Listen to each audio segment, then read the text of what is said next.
everybody to another episode of Fixed Ops Mastermind live under a new format. So we are streaming live as opposed to being in our normal Zoom format that we've been in since 2019. So welcome to anybody who is out there watching, and you can participate inside the comments if you wish. We have with us today Damon Egan, Service Director at Sherwood Ford, the giant up there in Canada. I think they're still shoveling snow up there, but that's not quite. Listen, we got like a foot of snow on Mount Washington a couple of days ago, so it's well, you've got more than us now, but it has rained for 4 days now, so it almost feels like Seattle. Oh, terrific. Great. All right. So today's episode, we're starting a 7-part series that is called From Delivery to Defection.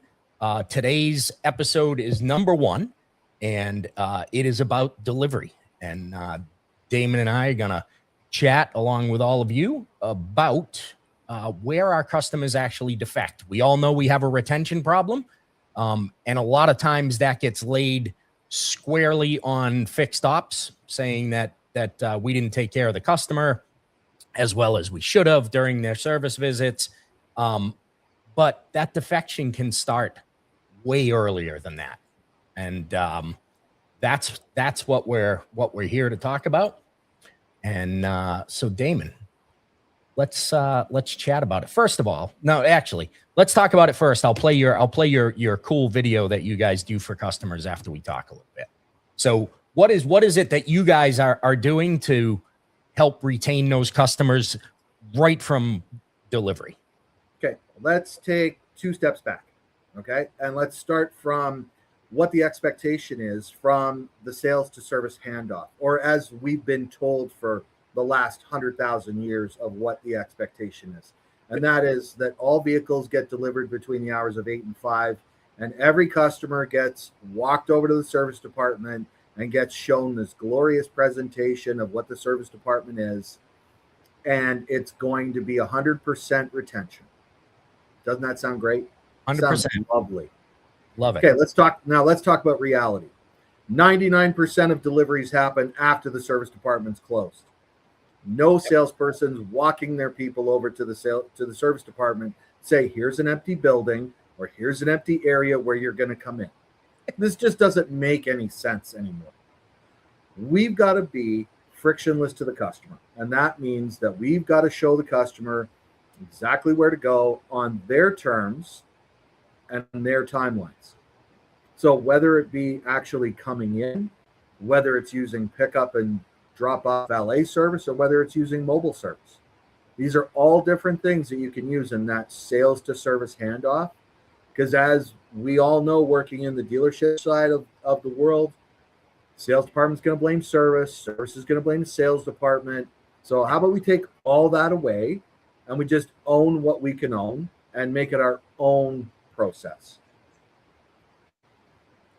I like it.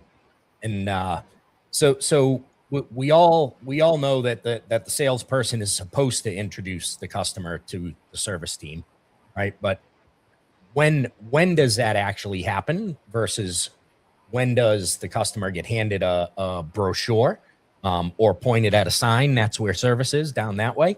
Does anybody own that handoff?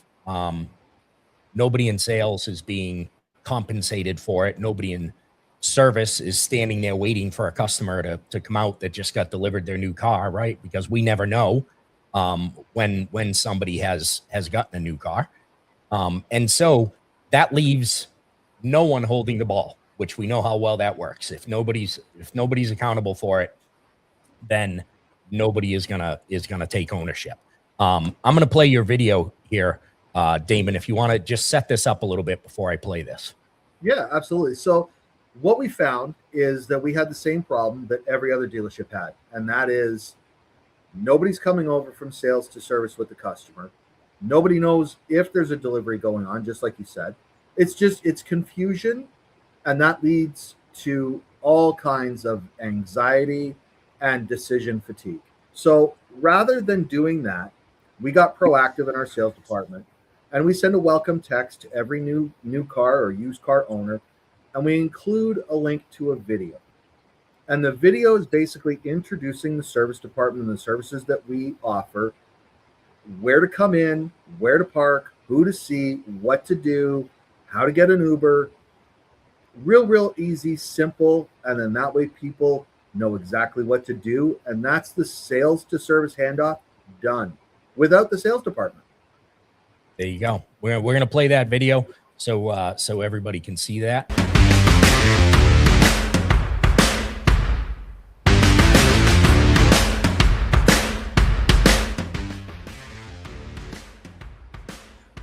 Welcome to Sherwood Ford the Giant Service Center. Upon your arrival, find yourself a place to park in our breezeway. Once you park the vehicle, you can head inside to meet our service team. You will be directed to your advisor where you will go and complete a walk around of the vehicle discussing any issues you may have. Need a ride home? No problem. Sherwood Ford offers complimentary Uber service to get you wherever you need to be.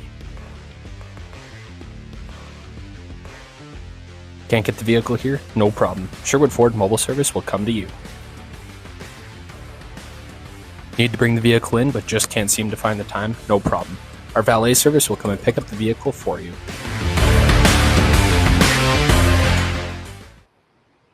Just like that. Right. Just like that. Nice and simple.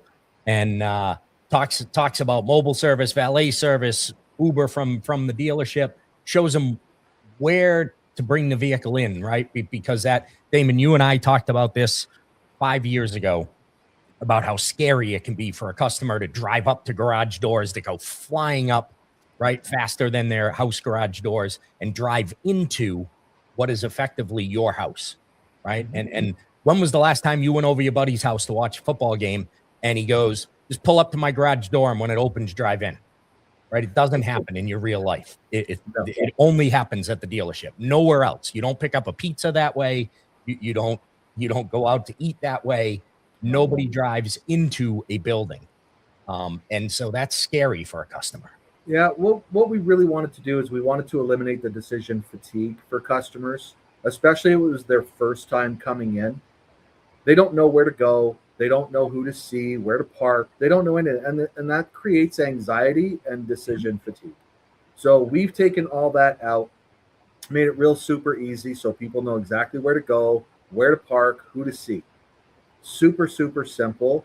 And it's the communication bridge that we start right after the vehicle is sold and delivered with the customer till their first service.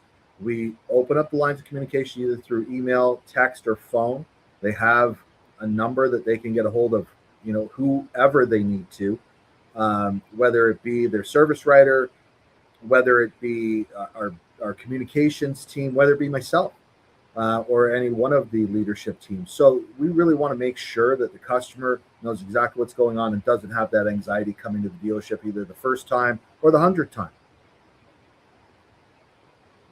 The decision fatigue is something that I think is overlooked for a lot of customers on all the decisions that they face, from scheduling their service to actually getting in for their service, and that video helps them with understanding that stuff.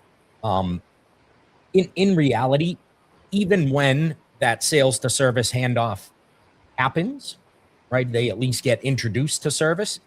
It's happening so fast. It's happening after they have spent hours at the dealership already, right? And they probably just finished in the F&I box. And so their brain is spinning. All they want to do is go spend time with that new vehicle they just bought, right? Yeah. That's all they want to do. They nothing else is being remembered. They just want to get out. And that's not anything against anybody at the dealership. They just want to go enjoy the car. And so now when it comes back around to it's time to make that appointment, it's time to go back in, they don't remember who they met at service. They don't remember where service is. And they certainly don't remember if somebody told them pull into this door, that door, walk in here, right? But now they have that text they can go back to and watch. right? And get that and get that refresher on what they have to do to make them feel a little bit more comfortable. Absolutely. And David, you and I both know, because we go to these conferences and conventions every year, about all the latest and greatest tech and AI that you can use to streamline all your processes. And yet we're told to follow a mantra that they've used for, I don't know, as long as the car business has been in business, of this sales to service handover. Like, it's just ridiculous. We're using AI to do all these other things, and we can't fix such a broken process. That's why we just decided, and as Roger's put in the content, a well done video and produced in less than 3 minutes. Yeah, it's a 3-minute video that saves all the heartache. Done. Develop a process, send the video out, problem solved. It's such a simple solution. What are you guys doing for that important first appointment? If does that get scheduled before they leave? How does that work? How do we know? Right. So great question. And a lot of places, and again, old school thought was, let's book the first appointment before they leave, because that's what the dentist does, that's what the doctor does, and we'll have all these appointments come in. Just one problem. They don't show up. And then you've got all this time blocked in your schedule, and they don't come in, even though you've called them to remind them, or you've texted, and then you call afterwards and say, hey, you missed your appointment. They're like, don't need to come in. My life monitor is only 60%. Okay, so what we do is we reach out 3 times. We reach out 6 weeks, 4 weeks, 2 weeks. And it's all automated through our outbound marketing system. And then that way we can book the appointments. We know that they're solid appointments at that point, as opposed to booking it 6 months ahead. I don't know what I'm going to do 6 months from now. No. But we expect car people to know 6 months from now. Those days are over. So I used to always find that funny when we were asking customers to schedule 6 months ahead, and they were like, I don't even know how much I'm going to drive in that 6 months, whether I'm going to need service in 6 months. And we were always like, don't worry, somebody's going to call you. And when do they call? They back then you'd call them the night before to remind them about the appointment. They're like, no idea I had an appointment. Exactly. I mean, there's so many games that people use to do this stuff, and why? Like, why? I mean, the car business is becoming more and more transparent, where people just want the information that they need right away, and let them make their own decisions. And that's why, we really have adopted at our dealership that we just make it frictionless. We make it frictionless for the customer to do whatever they want to do. If they want to come in, great. If they want mobile service, no problem. They want us to pick it up, drop it off, no problem. I mean, why make it hard? Why make it complicated? Let's just make it easy. Listen, you're talking crazy now, Damon. Yeah, heaven forbid we actually do right by the customer. Like, heaven forbid we do that. Let's stay based in reality here. So we also have, and talk about making it easy for the customer. We have systems in the dealerships that have for decades intentionally kept service and sales separate, right? And so now you get the added complication of the customer does need something from service, and it never pushed it over into the service side of the system. So now you can't find them. Or maybe there was already a phone number in the system for that customer. So sales added a 1 or changed something or whatever on that, and you can't find that customer. So now they're a ghost on our side. Oh, like we're actually just talking about this at our store, because we're looking, at DMSs and what they do and how they do. Usually the data that is in your database is so convoluted and so skewed and so outdated that you literally need to dump it and start again. And we've just gone through an entire, database change, and that's what we're seeing now. Like it's bad data, and Yeah. we live on data now. Like we absolutely live on data, and it's got to be clean data. And even somebody that just came in that you've got all new information because they just bought a new car. Maybe the salesperson didn't put in the right phone number or the right email address or transcribed it wrong. There's just so many variables, and we need to make sure that we've got clean data before we start doing what we're doing. Absolutely. Russell Hill agrees. Bad data is a huge problem. I'm here. You can see me. We can see you, Russell. You're not a ghost. Uh, So let's talk about whatever. Not whatever. Let's talk about the other systems that you use to communicate with the customer. You send out that video, right? But we also know that many times a dealership ends up with 4 different systems that are contacting the customer, right? So they leave that sales department and there's an automated text message to try and assess their level of happiness before they get a manufacturer survey, right? But then they get another text that just checking on them or asking them to do a Google review or something like that.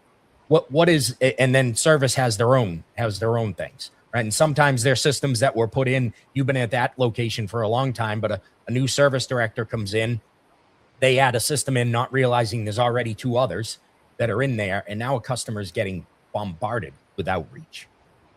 Yeah, this is such a big problem, David. I'm really glad that you brought this up because you and I were both at NADA in February, and what was the tagline for just about every vendor at NADA in February? We have AI. AI, right? That's the buzzwords. It's AI. Here's the thing. If you've got 4 different systems, you're running your database, you're running outbound marketing, you're running service, you've got all these systems that don't talk to each other, and then you end up with like 4 different text numbers rolling out or 4 different email addresses, and there's no congruency. No. 2 years ago, we decided to take the plunge and put a spine in to the service department, and we use My Karma as our spine. Now that is a one and done system, and everything that we build our tech stack around goes around Karma.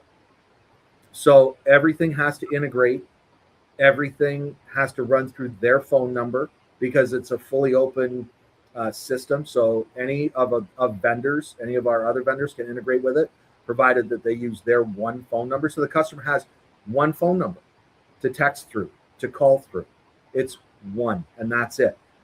That's really, really super important because, like you said, if they're getting an email from the salesperson about the sales survey, and then they're getting this, and they're getting this, and they're getting this, everything needs to be in one spot. So for service, everything that we do comes from one place and one place only. We can't keep adding on, and these vendors just want to increase our tech stack top to like it's just more and more and more and more. I mean, we just can't. I mean, as much and as cool as the shiny new toys are, if they don't integrate, you are creating such a problem.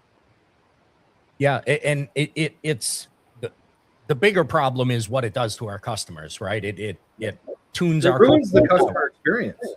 Yeah, and you're making them tune out to the messages that come to you, right? That's I buy stuff online and they ask if I want to sign up for the text alerts, and usually I'll do it to get whatever discount they're offering, right? And then it almost never fails. Every single customer company then starts sending you 2, 3, 4 text messages a day, and it's like you just forced me to just block your number now.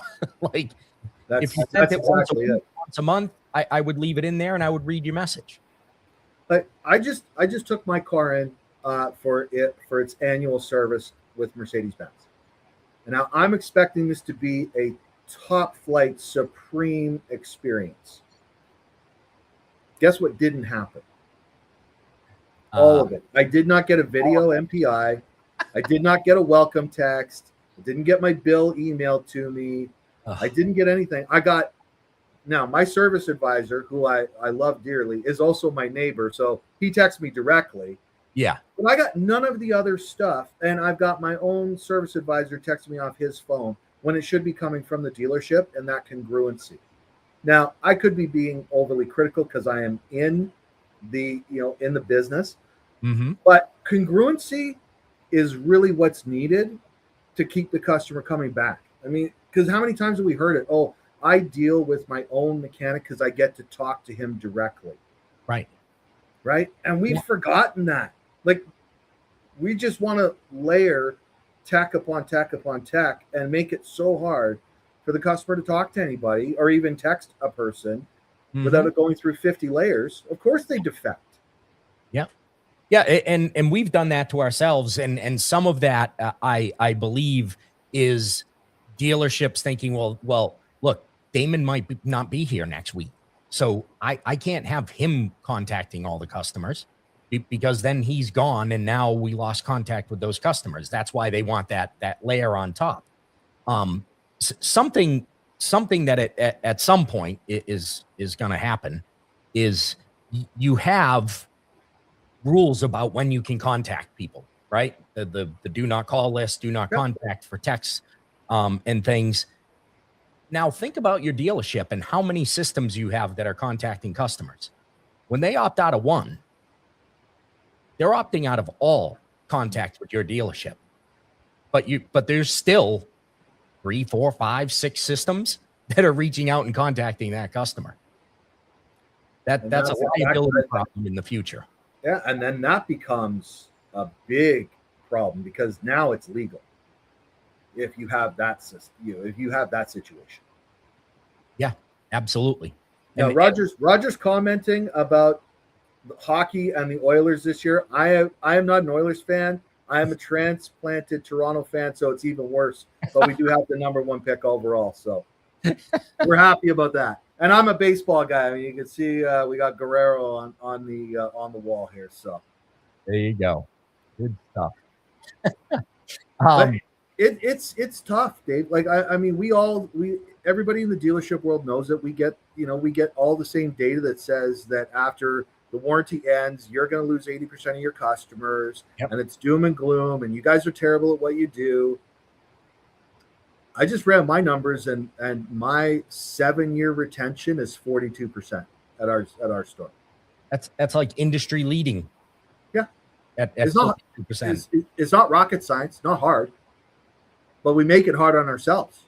Yeah, and that's at 77 years. Sorry, 7 years. At 3 years, I'm still high 60s.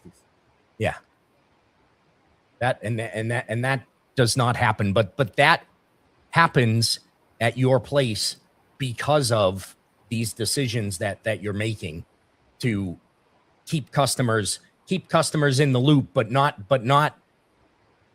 putting a blindfold on and thinking keeping them in the loop is sending them 42 different text messages from 42 different numbers. Right.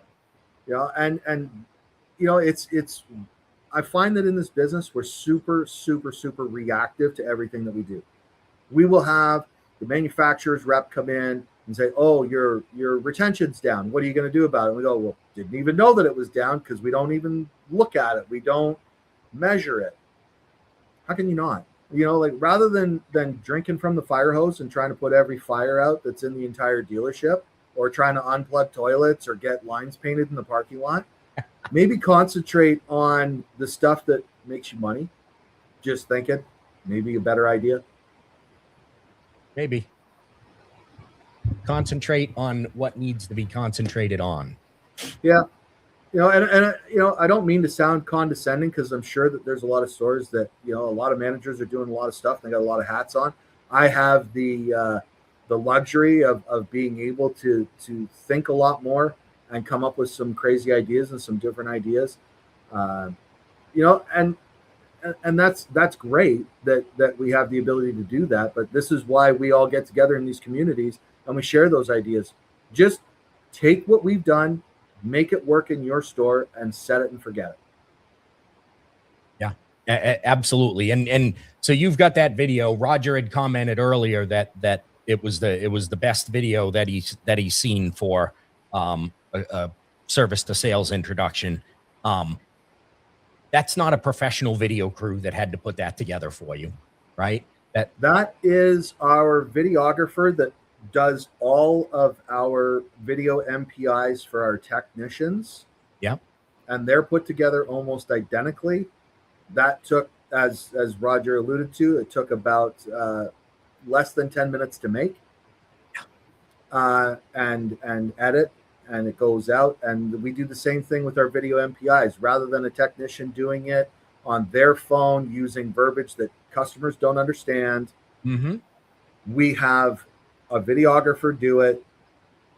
He does it, edits it, uses verbiage that customers do understand. $600 lift per CPRO. Yeah, for a very simple idea. Yeah, right? and our videographer, we pulled him right out of school. He graduated looking for a job, $20 an hour. And so here's an idea for you to explore. Use that videographer and make another video for the customer picking up the vehicle, just showing a little bit of the simple things on their car that they may need to know. Where the trunk release is, where the hood release is, which buttons to push to remote start it, where to get their Bluetooth connection. Absolutely fantastic idea. I mean, nowadays, back in the day, I remember was a whole thing that we used to do, the second delivery night, where you get people back and go over this stuff. Try and organize one of those when you sell 300 rides a month. You're basically, hey, so you're selling tickets to a Van Halen concert now, with that many people. But if you were to shoot a video just like that, great. Like what better for the customer? Yeah, but because it's things like that. Again, we go back to they spent hours getting this deal done. And yes, most of the salesmen are going to go through some of the technology with them, right? But they're not going to remember that. They're not going to remember most of what they went through. I read directions on how to cook rice, and I throw the package away, and I find myself pulling it back out of the trash because I forgot them a minute later. How many times have you watched a YouTube video on how to fix something or how to do something? Why not just send them the link so that way they've always got it? There you go. Just it's such a simple premise to keep our people here. Absolutely. And that's, you know what? That's a great takeaway about that video, David. I'm sure that we'll be doing that this afternoon. I'll send you a copy. There you go. I would love to see that. And when you come back on another episode of this 7-part series, we'll make that video part of it. Yeah, I think that's a great idea. Damon, thanks so much for being here, man. This has been a great discussion. Joe and Russell, thanks for being down there in our live audience, and MK and Kyle who had to bail out, but we appreciate them being here. In the comments, everybody, is the link so you can go and nominate your peers for the Fixed Ops 50. Recognize people is 10 different categories that can be recognized in there. Go in there and get them nominated, and the advisory council will be going through those nominations and coming up with a winner and 4 runner-ups for each category, getting us our 50 people in Fixed Ops who don't get the recognition they deserve. This has been part 1, talking about delivery, and we know that the defection of that customer isn't a decision that they make later. It's a non-decision that the dealer makes at delivery by doing nothing. The car went home, customer didn't come back. It's not a marketing problem or a price problem. It's a delivery problem, and it starts on day 1. We have got to correct it. Damon, love what you guys are doing up there. And thank you to all of our sponsors who have been scrolling through our corner there. And we will see everybody next week.